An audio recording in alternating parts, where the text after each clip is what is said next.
এই সুমন ছিল আল্লামা সাঈদীর বিপক্ষে, মানে শাস্তি হোক এর পক্ষে ছিল সুমন।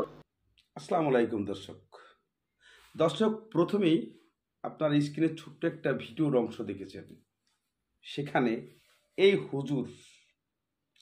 হুজুরের কিছু মন্তব্য আমার কাছে খুবই খারাপ লাগে।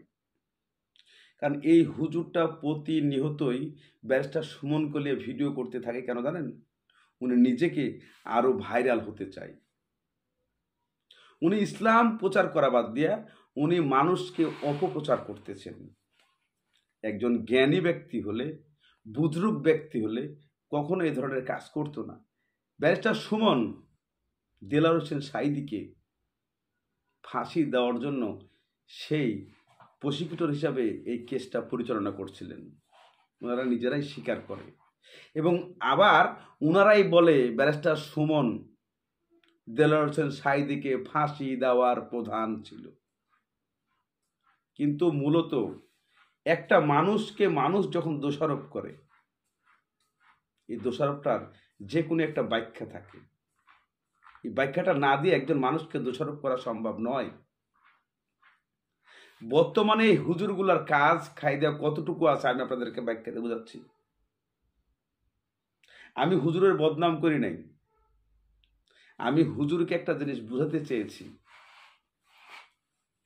বুঝানোর আগে আপনাদেরকে এর কিছু অংশ আপনাদেরকে দেখাতে হবে আমাকে, তারপরে এর কিছু অ্যান্সার আমি অবশ্যই দিব। তবে হুজুররা যে প্রতিনিয়তই প্রত্যেকটা ভিডিওতে, আপনি এই হুজুরের ওয়াজে মাহফিলে আপনি দেখবেন, আপনারা দেখবেন তার চ্যানেলে যতগুলো ভিডিও সবগুলাই দেলাওয়ার হোসেন সাঈদী নাইলে মামুনুল হক, বিভিন্ন মানে মূল কাঠগড়ায় যারা থাকে, যারা মানে ট্রেন্ডিংয়ে থাকতে চায়, বিশেষ করে এদেরকে নিয়ে ভিডিও করতে থাকে এবং ওয়াজ মাহফিলে কথা বলে। দর্শক, আমি আর কথা বাড়াতে চাই না, এই হুজুরের কিছু কথা আপনাদেরকে শোনাই, তাহলেই বুঝতে পারবেন। এই সুমন ছিল আল্লামা সাঈদীর শাস্তির বিপক্ষে, মানে শাস্তি হোক এর পক্ষে ছিল সুমন। এই ছিল হাইকোর্টের কি বলে উকিল। এই যুদ্ধ অপরাধীর মামলা পরিচালনা করেছিল তিন ঘরে বেশি প্রতিবন্ধী সন্তান আল্লাহ জন্ম দেয়। তিনটা ঘরে প্রতিবন্ধী সন্তান আল্লাহ বেশি দেয়, তার ভিতরে 1 নম্বর প্রতিবন্ধী সন্তান দেয় উকিলের ঘর।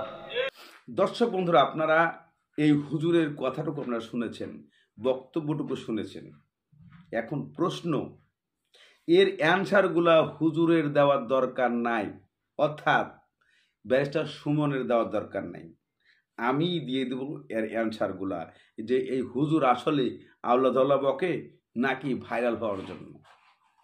প্রথমত বলবো আমি একটা কথা, যেই কথাটা হচ্ছে, আপনি ইসলাম প্রচার করতে আসছেন, আপনার আমাদের হাদিসে কোথাও লেখা নাই যে কারো গীবত করতে হবে। প্রথমত 1 নম্বর প্রশ্ন। 2 নম্বর প্রশ্ন হচ্ছে, আপনি একজন বক্তা, কোরআন শিক্ষা অর্জন করে আপনি মানুষকে কোরআনের দাওয়াত দিতেছেন। 2 নম্বর, আপনি সরাসরি কাউকে না বুঝে না জেনে দোষারোপ করতে পারেন না। এখন আসেন ব্যারিস্টার সুমন সম্বন্ধে আমি কিছু তথ্য আপনাদেরকে দিই। ব্যারিস্টার সুমন সে প্রসিকিউটর হিসাবে দায়িত্ব পালন করে। এই মামলাটা তাকে প্রসিকিউটর হিসাবে সরকার তাকে দায়িত্ব দিয়েছিল, আর সেই দায়িত্বটাই সে বহন করেছে। তার দায়িত্বতে যে কাজটা আছে সেই কাজটাই সে পরিচালনা করেছে। কিন্তু আমরা সেটার উল্টা ধরছি। আপনি যদি একটা চাকরি করেন, সরকারি জব করেন, আপনাকে যে দায়িত্বটা দেওয়া হয় আপনি অবশ্যই সেটা পালন করেন। তার বিনিময়ে আপনাকে মাসিক স্যালারি পেড করা হয়। আপনি কোম্পানি হয় সরকারি হোক, সেও কিন্তু একটা জব করে, চাকরি করে, তাকে সরকারিভাবে এটা দায়িত্ব দেওয়া হয়েছে। সেই দায়িত্বটাই সে পরিচালনা করেছে, কারণ তাকে করতে বাধ্য। আর সেই সূত্রটা ধরে আমরা প্রতিনিয়তই ব্যারিস্টার সুমনকে দায়ী করে চলেছি। কিন্তু কেন আমরা তাকে দায়ী করতেছি? কোন অপরাধে, কোন কারণে? একটা বার ভেবে দেখেছি?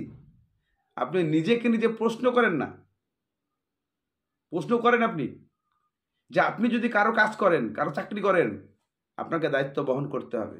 সেইরূপ ব্যারিস্টারও দায়ী বহন করেছে।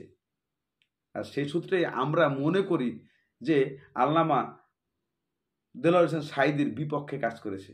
না রে ভাই, এটা আমিও ভাবতাম আগে, কিন্তু আমি এর বিস্তারিতটা পুরো ভালো দেখে তারপরে এই ভিডিওটা আপলোড করতে চলেছি। তো দর্শক বন্ধুরা, আমি আপনাদেরকে যে জিনিসটা বোঝাতে চেয়েছি যে প্রতিনিয়ত একজন মানুষকে দোষ করার আগে অবশ্যই আপনারা ভেবে দেখবেন যে কতটুকু এখানে সমস্যা আছে আর কতটুকু মানে ভালো কিছু আছে। সবসময় চিন্তা করবেন কাউকে ভালো কিছু দেওয়ার জন্য, কাউকে ভালো কিছু বলার জন্য। শুধু শুধু একটা মানুষকে দোষারোপ করাটা টোটালও ঠিক না। আর আপনারা এভাবে আলোচনা সাপেক্ষে আসেন না, এভাবে আলোচনা করেন না।